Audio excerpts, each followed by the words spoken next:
l'image de Dôme en Périgord, ses antennes géantes, ses truffes sonores de vivres et, les 9 et 10 juillet 2016, son extraordinaire rassemblement de petits gros. Les petits gros. Dans le monde du modèle réduit, ce sont les réalisations qui amènent chez tous les publics le plus d'étonnement, d'incrédulité et d'émerveillement. Car les petits gros sont des reproductions volantes et le plus fidèles possible d'avions ou de planeurs réels exécutés à grande échelle, ce qui leur confère une façon de voler proche de celle des machines en vraie grandeur. Dans le cadre de la série de manifestations du cinquantenaire de la Fédération française d'aéromodélisme, était organisé sur l'aérodrome de Sarlat-Dôme ce rassemblement international des petits gros.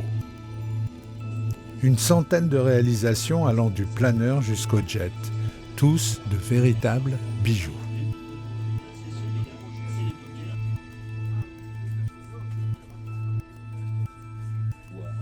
Les petits gros constituent une thématique particulière dans l'univers modéliste. L'idéal que chacun essaye d'atteindre est en arriver à ne plus pouvoir distinguer l'avion réel du modèle réduit. Et à Sarlat, on pouvait souvent se poser la question. La taille des petits gros est parfois stupéfiante.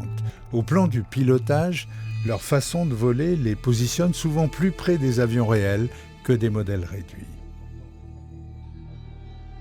L'émergence d'une importante population de petits gros est liée à l'impressionnant développement de l'informatique, des systèmes de radiocommande, également aux matériaux composites et aussi à la création de moteurs à piston ou à réaction de plus en plus puissants et fiables.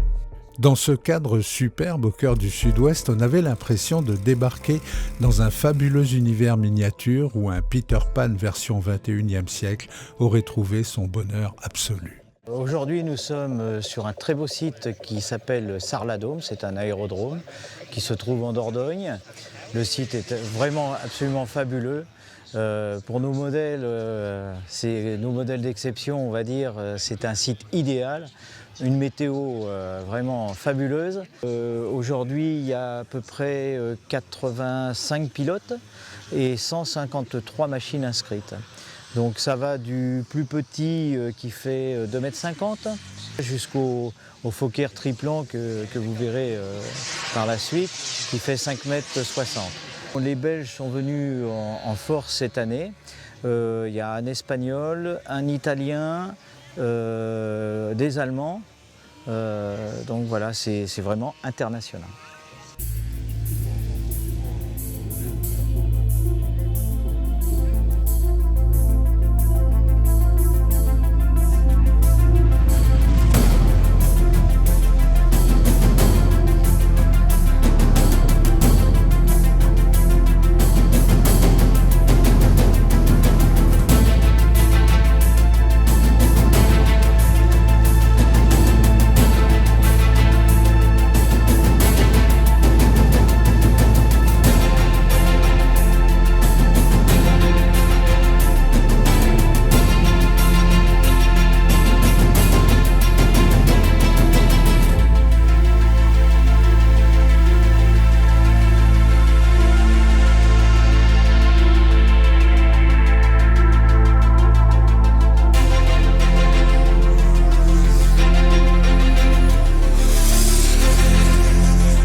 Il y eut bien quelques incidents comme un gros souci avec la pointe avant mobile et le train avant d'un Concorde de 4,50 m de long.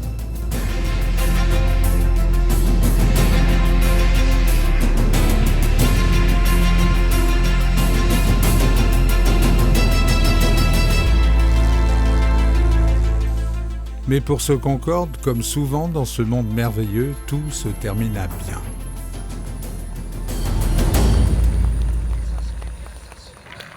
Alors cette manifestation fait suite aux 50 ans de la Fédération, 1966-2016. On organise une grosse douzaine en France de manifestations de ce genre, de façon à faire connaître l'aéromodélisme. pouvoir utiliser la poussée vectorielle pour faire pivoter la machine. C'est en fait le premier meeting qui se fait ici au sein de l'IMA, l'International Miniature Aircraft Association, qui regroupe les gros modèles réduits dans toute l'Europe. J'ai le Corsair ici présent, le Corsair, le F4U Corsair, qui est un avion de 2,80 m d'envergure. C'est surtout au niveau du bruit du moteur 4 temps 5 cylindres en étoile de 250 cc qui fait que c'est joli au niveau du bruit. J'ai fait en fait une fausse hélice qui se branche sur l'hélice principale. Voilà, on peut voir là maintenant, j'enlève les 2 morceaux d'hélice pour faire mon vol. Et là je vole, bien sûr en vol on ne voit pas si c'est une quadripale ou une bipale.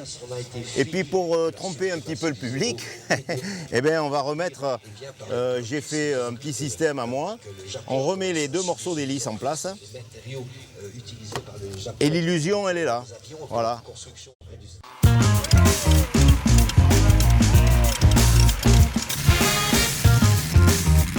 Si vous avez déjà vu voler un vrai Corsair, vous serez sans doute stupéfait par le comportement de son petit frère.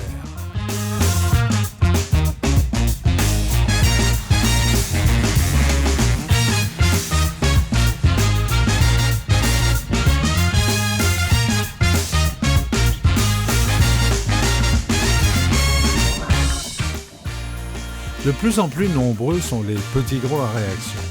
Il aura fallu des années pour que soient fiabilisés et vraiment mis au point des moteurs à réaction miniature, mais désormais c'est une catégorie incontournable, comme avec ce Cessna T-37. 3,30 m d'envergure pour un poids de 28 kg.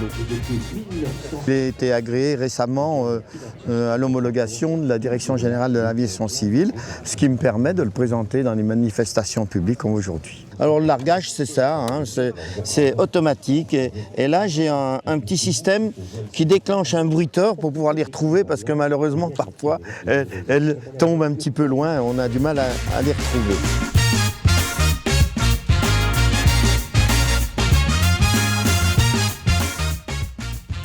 Mais il y a aussi les réalisations phénoménales, comme celle du Fokker triplant du Baron Rouge, presque aussi grand que le vrai.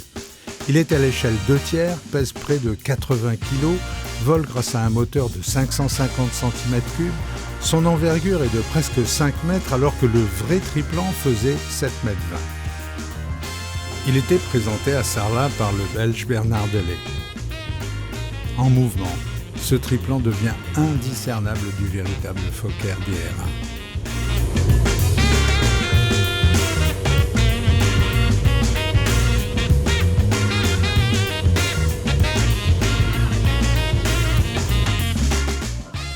La plupart des avions ont commencé leur existence sous forme de modèles réduits, utilisés en soufflerie par exemple pour valider leur dessin. Avec les petits gros, certains avions maintenant disparus ont un destin inversé.